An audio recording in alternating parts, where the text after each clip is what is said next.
Episódio 4 de Jujutsu Kaisen. Vamos lá, galera, que eu tenho muita coisa pra falar hoje. Primeira delas, sem enrolação aqui hoje, já quero partir pro ponto que foi o final do episódio passado, lançando aquele bait de que um dos calouros, supostamente desse trio de personagens principais, iria morrer por conta dos acontecimentos de agora. Até o momento atual, nenhum dos três morreu e a gente tem a parte 2 desse conflito todo no episódio seguinte, que ainda pode resultar em alguma coisa, mas eu ainda me recuso a acreditar, mesmo com os comentários dizendo não, Bruno, eu não vou dar aqui o spoiler direto não pra vocês, pra quem não leu também os comentários, mas gente dizendo que não, Bruno, pode acreditar que um desses personagens vai acabar tendo um destino assim, não muito, né? Vai acabar acontecendo alguma coisa com um desses três. Agora, eu ainda tô me questionando agora, nesse contexto, eu ainda tô nessa dúvida. Nesse contexto desses dois episódios agora, esse episódio 4 e o episódio 5, ainda não consigo crer que o autor vai ter coragem de eliminar um desses três personagens, mesmo que no final desse a gente tenha visto, obviamente, né, o Itadori ele não conseguindo recuperar o controle do Sukuna. Mas mesmo assim, cara, a gente sabe que uma hora ele vai recuperar esse controle, mas não quer dizer que só por isso um dos personagens, um dos calouros tenha morrido. Eu ainda tô tentando entender como isso não é um bait. Como isso não é um bait do autor, a não ser que a gente tenha esses acontecimentos sendo um gatilho para algo maior que vai acontecer lá na frente no mangá, que aí sim possa ser que aconteça alguma coisa com um desses três personagens. É isso que eu tô acreditando. Eu sinceramente não consigo acreditar que é no mínimo 50, 60, 70% bait do autor em ter colocado essa fala. Até fui conferir no mangá e tá exatamente isso. Cara, eu não consigo acreditar. Mas enfim, vamos lá falar desse episódio 4, galera, que eles eles entram no reformatório para executar a missão de tentar recuperar os sobreviventes que estão presos lá, né? Os detentos.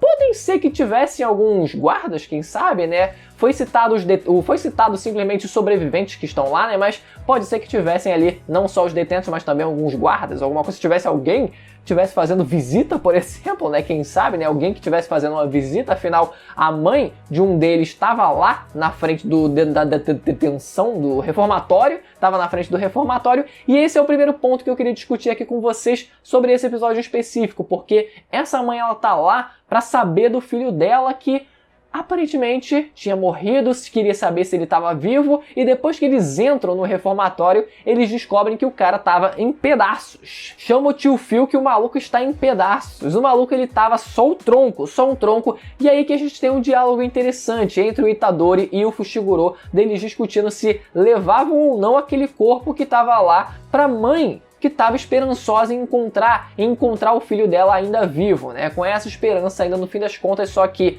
ao mesmo tempo em que o Itadori ele se importava e a primeira impressão que ele teve era uma mãe querendo ver o corpo do filho, ao mesmo tempo a gente tem o Fushiguro discutindo que não, sendo a contraparte em relação a isso, dizendo não, a gente está aqui para conseguir salvar as pessoas, as vidas que ainda têm esperança de serem salvas. Então é um dilema muito grande isso realmente, né? Porque se eles carregassem aquele corpo, ainda ia ser um fardo muito grande, ainda ia ser muito complicado e atrasar um pouco as coisas e no fim das contas ia acabar podendo resultar em alguma coisa ainda pior. Só que antes deles terem a oportunidade deles decidirem o que fazer de fato, meu amigo, a maldição especial aparece. E isso é algo que também, o segundo ponto em relação, logo no comecinho que eu queria adiantar aqui, é que aparentemente uma dessas características, uma das possibilidades dessas maldições especiais é que elas têm a capacidade de mudar a realidade, porque assim que eles entram no reformatório, né, aparecia só um prédio duplex, né, um prédio de 2 andares, e o pessoal fica, não, vai ver a duplex, né, vai ver o prédio não, vai ver que tem alguma coisa estranha, né, aqui o pessoal fica completamente perdido, a entrada simplesmente some, e depois lá na frente o Sukuna, ele consegue aparentemente também alterar a realidade, ele expande o domínio, né, a forma como ele fala, expande o domínio, então a realidade meio que à volta muda também. Então parece que essas maldições especiais elas têm essa possibilidade, elas têm essa habilidade também. Então o prédio fica completamente louco, eles não têm como sair de lá a não ser através do faro do lobo. Cara, eu ainda tenho que ressaltar de novo o quão criativo é esse lobo divino, né? O cão divino que ele chama, na verdade, Fushiguro ele chama, que é quando ele faz a sombra com os dedos para surgir esses lobos dessas sombras. É muito criativo isso e eles são usados novamente nesse episódio, só Só que logo de cara, meu amigo, um deles já é massacrado na parede e a maldição especial aparece. Mas quando a maldição aparece, é um negócio assim que dá um medo neles dois, né? Antes, no caso, também da... esqueci o nome da garota. A garota do trio, que ela acaba sendo absorvida, né, para outro andar, ou enfim, né, para outra localidade da estrutura do prédio, e ficam só os dois e a maldição lá, cara. E a forma como a maldição mete um medo neles é algo que nem deixa eles se moverem. Os caras ficam completamente imóveis de tanto medo que eles sentiram naquele momento e não tem o que fazer.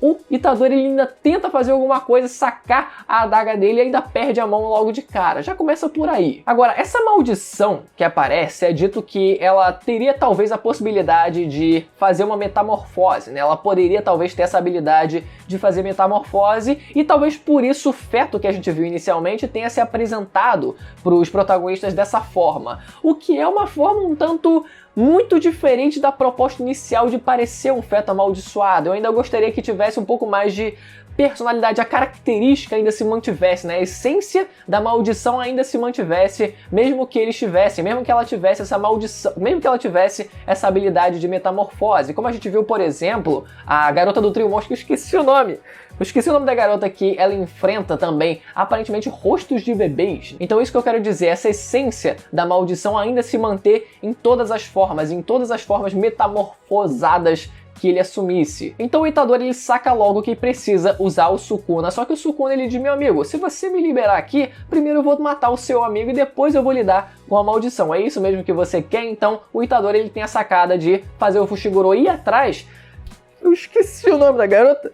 Não lembro, não consigo lembrar o nome da garota, mas ele manda ir atrás dela para conseguirem os dois saírem de lá e assim ele poder usar o Sukuna, ele poder se transformar no Sukuna e assim ele conseguir lutar com tudo, né? Poder usar toda a possibilidade que ele tem ali. Cara, muito bom que ele tenha tomado a iniciativa disso, eles conseguem salvar a dita Kuja e eles conseguem sair do prédio e assim ele libera, cara. Assim, no momento em que ele libera, antes dele liberar o Sukuna, ele ainda tenta lutar mano a mano com o feto amaldiçoado, só que não tinha como. No momento em que ele tenta parar na mão, a energia amaldiçoada e os dedos dele começam a serem carbonizados e sair aqui a ponta dos dedos. Eu não sei nem como é que o rosto dele também não pegou fogo, não foi todo carbonizado, mas enfim, teria sido maneiro se também o resto assim, né, partes aleatórias do corpo dele também tivessem ali começando a pegar, começar a queimar mesmo. Mas ainda assim a parte da mão também já foi suficiente para dar um hype muito grande dele tentando parar ali e todo o dilema dele, porque eu sou fraco, aquele clássico shonenzão, protagonista de shonenzão, porque eu sou fraco eu não posso ser fraco, né? Só para demonstrar ali o que ele precisa continuar crescendo, ele precisa continuar evoluindo, porque por mais que ele fosse inicialmente muito poderoso, ele não é nada quando o mundo se expande. Quando a visão de mundo dele se expande, ele começa a perceber que existem muitas outras criaturas, né, que podem muito bem dar cabo nele sem dificuldade nenhuma. Então depois que ele tem a possibilidade de liberar o Sukuna, é aí que a gente tem até o intervalo do episódio, meu amigo, porque vai mudar completamente. O celular quase caiu no chão aqui. Muda completamente o cenário e o Sukuna, cara, já começa a humilhação da seguinte forma. Não, peraí.